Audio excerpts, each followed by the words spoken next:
உங்க அனைவருக்கும் வணக்கம். இப்ப நம்ம பார்க்க இருக்கிறது லா ஃப்ராஸ் அதாவது வாக்கியம். நீங்க யாராவது என் சேனலுக்கு புதியவரா இருந்தா, கீழ இருக்கிற சப்ஸ்கிரைப் பட்டன பிரஸ் பண்ணிட்டு, அப்படியே பெல் ஐகானையும் பிரஸ் பண்ணிடுங்க. அப்பதான் நான் போடுற வீடியோ உங்களுக்கு உடனுக்குடன் கிடைக்கும். உங்களுக்கு இந்த வீடியோ பிடிச்சா உங்க ஃப்ரெண்ட்ஸுக்கும், உங்களுக்கு தெரிஞ்சவங்களுக்கும் ஷேர் பண்ணுங்க. வாங்க இப்ப நம்ம வீடியோக்குள்ள போகலாம். வாக்கியம் அதாவது ஃப்ராஸ் என்பது இலக்கண விதிகளுக்குட்பட்டு ஒன்றுக்கு மேற்பட்ட வார்த்தைகள் அதாவது லெம்மோ ஒன்று சேர்ந்து ஒரு முழுமையான அர்த்தத்தை தருமானால் அவை வாக்கியம் என்கிறோம். அதாவது ஒரு ஃப்ராஸில் இலக்கண விதிகளுக்கு உட்பட்டுனா சுஜே, வெர்பு கோஞ்சுகே, ஒப்ஜே இந்த ரூல்ஸை அது ஃபாலோ பண்ணணும். அப்படி ஃபாலோ பண்ணி அதற்கான முழுமையான அர்த்தத்தை தரணும் அப்படின்றது தான் இதனுடைய முழு அர்த்தம். இதில் சுஜேன்றது எழுவாய், வெர்புன்றது வினைச்சொல், ஒப்ஜேன்றது செய்யப்படும் பொருள்.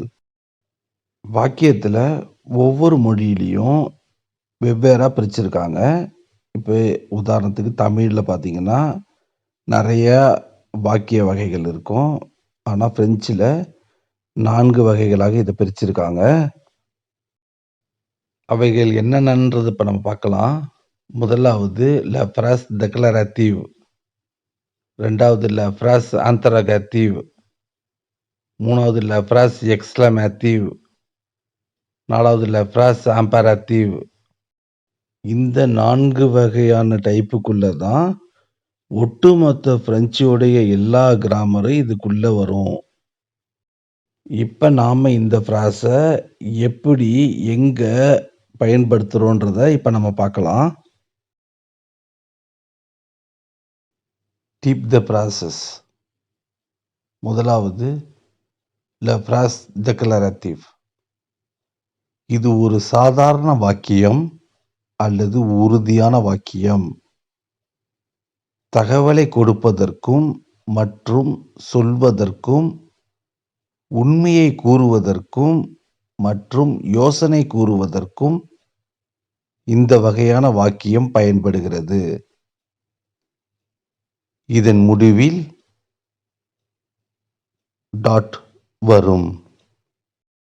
பொதுவாக பிரெஞ்சு மொழியில் நாம் 2 வகையான வாக்கியம் அதிகமாக நம்ம பயன்படுத்துவோம். ஒன்று டெக்லரேட்டிவ், இன்னொன்று ஆன்தகராட்டிவ்.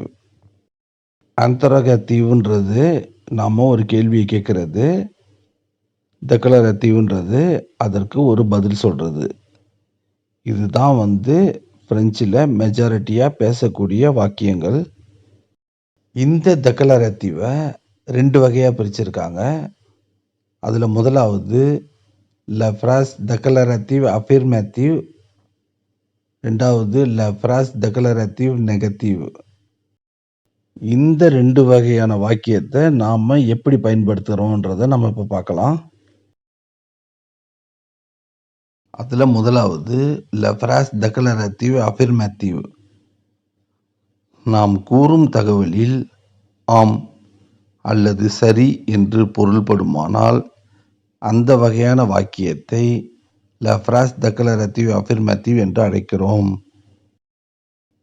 இந்த வகையான வாக்கியத்தில் இது ஒரு சாதாரணம் அல்லது ஒரு உறுதியான ஒரு செயலை குறிக்கிற ஒரு வாக்கியம். இந்த வாக்கியத்தில் நாம் எதிர்மறையான வார்த்தைகளை பயன்படுத்தக்கூடாது. இது போன்ற வாக்கியத்தை தான் நாம் ல ஃப்ராஸ் டெக்லரேட்டிவ் அஃபிர்மேட்டிவ்னு நம்ம சொல்கிறோம். பொதுவாக இந்த வாக்கியம் பாசிட்டிவாக இருக்கணும். அதாவது ஆம், சரி அப்படின்ற வர மாதிரி இருக்கணும். நெகட்டிவ் வார்த்தையை பயன்படுத்தக்கூடாது. அதாவது எதிர்மறை வார்த்தைகள் உங்களுக்கு தெரியலன்னா, நான் என்னுடைய 71வது மற்றும் 80வது வீடியோவில் போட்டிருக்கேன்.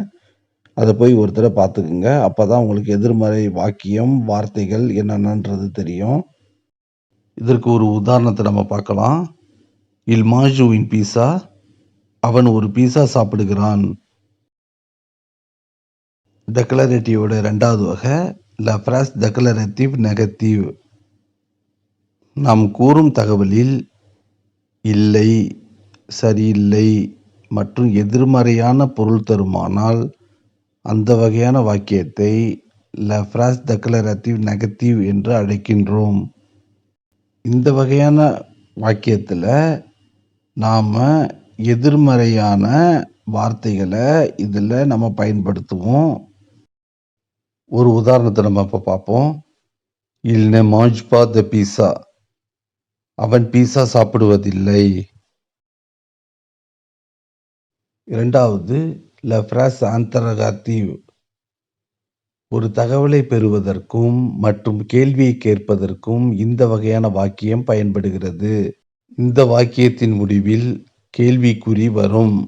இந்த வாக்கியத்தை நம்ம என்னன்னு சொல்றோம்னா கேள்வி வாக்கியம் சொல்றோம். பொதுவா எல்லா மொழியிலையும் கேள்வின்றது ரொம்ப ரொம்ப ஒரு முக்கியமான ஒன்றாகும். இதை பயன்படுத்தி தான் நம்ம ஒரு இன்ஃபர்மேஷனை, அதாவது தகவலை இது மூலியமா தான் பெற முடியும். இது 2 வகைகளாக பிரிக்கப்படுகிறது. முதலாவது la phrase interrogative affirmative. 2வது la phrase interrogative negative. interrogative-ல முதலாவது la phrase interrogative affirmative.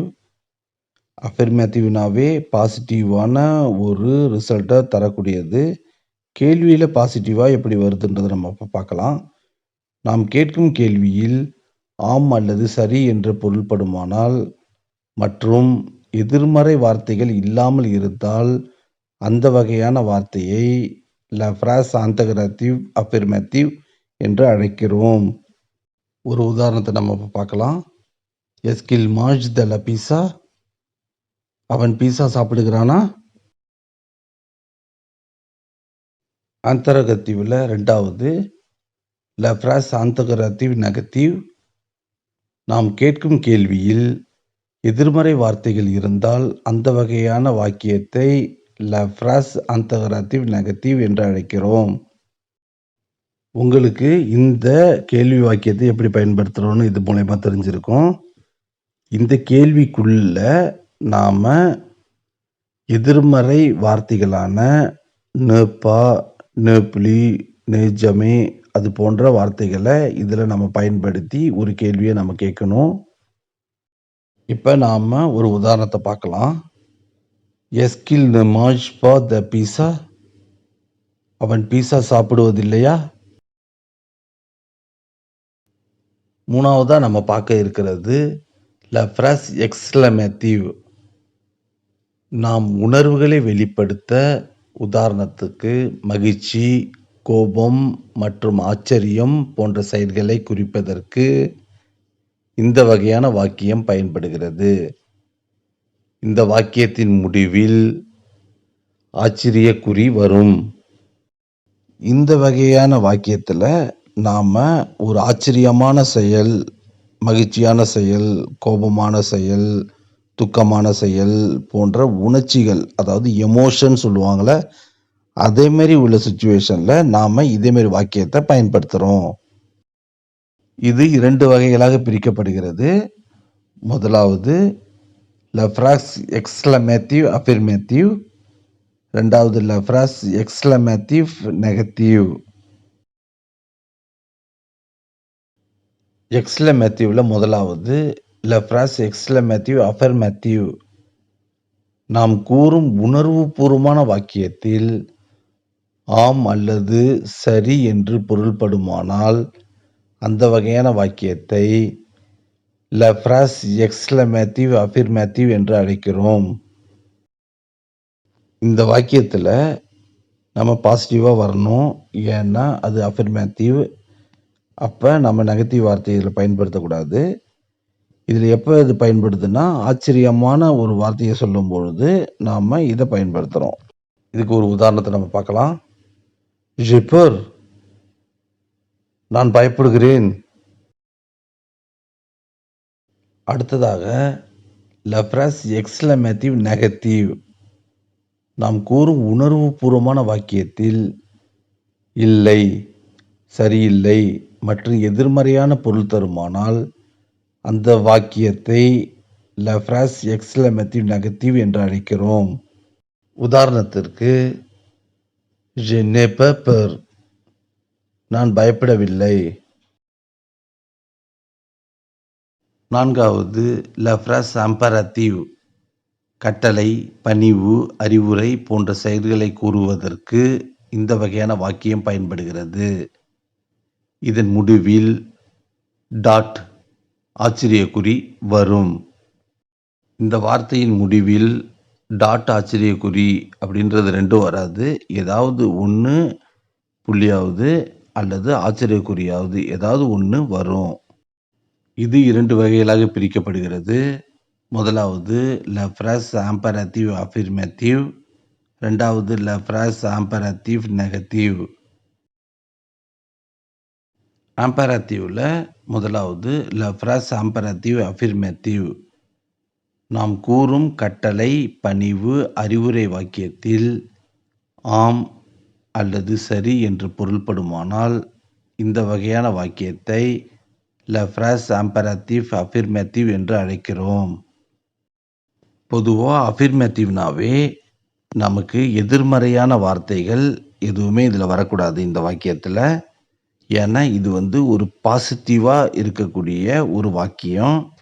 உதாரணத்திற்கு அத்தாந்தேவு காத்திருங்கள். ஆம்பரேட்டிவ்ல அடுத்தது la phrase impérative negative. நாம் கூறும் கட்டளை, பணிவு, அறிவுரை வாக்கியத்தில் இல்லை, சரியில்லை மற்றும் எதிர்மறையான பொருள் தருமானால் அந்த வகையான வாக்கியத்தை la phrase impérative negative என்று அழைக்கிறோம். உதாரணத்திற்கு n'attends pas ou ne pas attendre காத்திருக்காதே அல்லது காத்திருக்க வேண்டாம்.